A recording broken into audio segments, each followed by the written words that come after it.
everybody, my name is Sarah and I'm here with my new channel, The Best and Most Beautiful, to talk about my new crafting closet and to show you how you can design yours. Having a space to create in is really important, but it's not always realistic to have an entire room in your home dedicated to crafting. I'm a seller on Etsy, so it was really important to me to be able to have a space in my house for creating. But I also have a 1,400 square foot house, and that's not big enough to be able to dedicate an entire room to crafting. So I had a big dilemma in how I was going to be able to have a space dedicated to crafting, but also deal with the space that I was already given. But here's the good news. I figured it out, and it can be done, and I'm going to show you how to do it yourself. So up here at the top, I have some embroidered hoops and some paper cutout flowers. The hoops are from my sister. She gave them to me for Christmas, and the paper flowers are from a Hallmark bag. Over here I have a Martha Stewart paper punch, and on this side I have some fabric flowers. I don't use them often, so that's why. On this first shelf I have my rotary cutter, and then this is where I keep all of my important notebooks. I feel that these help me keep organized because I'm able to write down important ideas as they come to me. I also make my own planner pages, and I'll be doing a video about that soon. But I like to keep those notebooks, which you will see in a minute, the red notebooks, as well as the brown smaller notebooks. Those are for my planners. I like to keep those handy for when I'm finished with one, I can come and get the next one. But I also like to keep just a bunch of quirky notebooks around because I find they help with me creatively. Like this mermaid notebook, as well as some of the other notebooks you saw. They help me be creative, so I like to keep notebooks with fun pictures or pages around. Moving on, this basket is full of my washi tape. I have lots of washi tape. My sister went to Japan, and that's where I got some of them, but I also get them on sale days and all kinds of things. These are my markers, which I do hand lettering with, and I'll be doing a video about that as well. I also like to keep around a lot of post-it notes because, like I said, I do my own planners, and this helps me get organized with my planners. And I have some tab sticky markers, the ones that keep the pages marked and things like that. That all goes into my post-it note basket. Over here I keep some miscellaneous stuff, such as some Yupo papers. These are some larger post-it notes. I have my stapler, as well as some blank card forms and some other little projects that I'm working on. Okay, so on this second shelf, I have my Cricut paper cutter, as well as a 3-hole punch, and in this basket, I don't have anything yet. So I actually have some extra room in my closet craft room right now. These are some projects I'm working on. I make notebooks with Japanese bindings, so I have quite a few notebooks that I'm working on right now. Some mermaid themes, some strong women themes, as well as Wizard of Oz. Underneath that, I have my Distress Oxide inks. I really love these. I only have the first release, the first 12 that he released, and these are by Tim Holtz. And I have the blotters in a plastic bag so they don't make a lot of mess, as well as the blotter tools underneath that. Then I have some craft paper cards that I use the oxide inks on. They give a really lovely effect. And some paper tags as well. Underneath that, I have all of my embossing folders. So every embossing folder I have, they lay quite nicely in this basket. This one's by Cuttlebug. It's the XOXO one. I use that for Valentine's Day bags. And then I have my X-Acto knife. There's also a paper rounder in there, as well as my Japanese binding paper hole punches. Moving on, in this next basket, I have, let me put these back first, and then I have the wood tags and other wooden items that I have that I use for my paper crafting, as well as I make jewelry. So these are some wooden tags that I have, as well as some wooden round shapes. I also have hearts and Mickeys that I don't show you, and then I also have these. This one says with love. There's also for you tags that I have that are made of wood, and then these pretty flower tags, and I also have some other geometric design tags. And then underneath that I have my baker's twine, and I use this for binding as well as what's underneath it. And I got most of those at the dollar store. They had a bunch of different baker's twine packs. And then in this one I have embroidery floss, and that's also something that I use for my Japanese binding notebooks. And in here are the needles that I use for that as well. And I have all different colors so that I can match whichever notebook I'm making at the time. So all of that's in there. One thing that's really important about having a crafting closet is that you put things back when you're done with them, or it's going to get really unorganized really quickly. So that's what I'm doing as I go along. In here I have all of my inks. So these are my Bria Reese inks. Those are beautiful for lettering.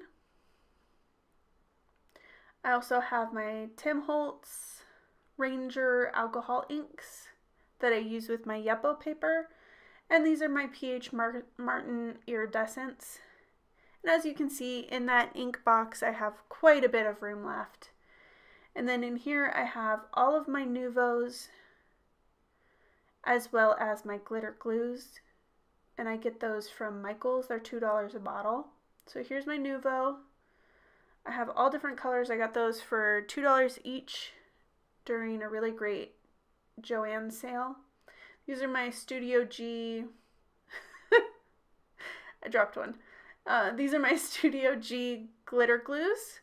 And those are, again, just $2 at Michaels. And then I have my scissors all hanging on the wall, and they're really easy to reach that way. Okay, moving on to the fourth shelf. So on this shelf, because I have an Etsy business, I keep some of my envelopes, as well as some bookmaking books, because that's what I do for my business. I also have some tracing paper, some acrylic paper pads. Those are just for my fun painting projects.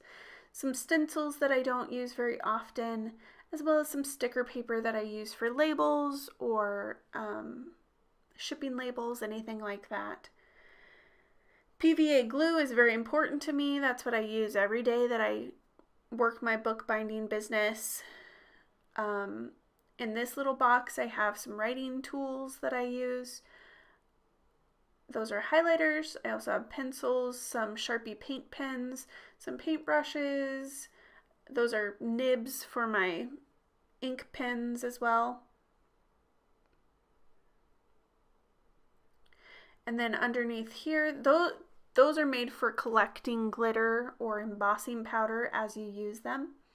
And they have that little corner so that you can easily put the embossing powder back when you're done with it. And these are my glitters and embossing powders underneath. And that's the point, is to have everything kind of close together. Anything that you use together, you have it close together so it's well organized and you're able to move things very easily and get the things that you need. Again, putting things back as I get done using them. And then right here I have my Sizzix, my big die cuts. These are both Sizzix dies. That was for a baby shower that I did, and then there's a snowman one as well. These are some small notebooks I decorate and sell, as well as some acrylic paints in this last basket on this shelf. I have all different colors of acrylic paints, as well as some paper bags that I use for my shipping and decorating for shipping as well. Yeah, so I have all different kinds of paper bags there. Moving on to this final shelf, This is where I have all my paper supplies. That's my Xyron Create a Sticker. And in that basket are all the stickers that I create. So I have a globe sticker that I use paper flowers on as well.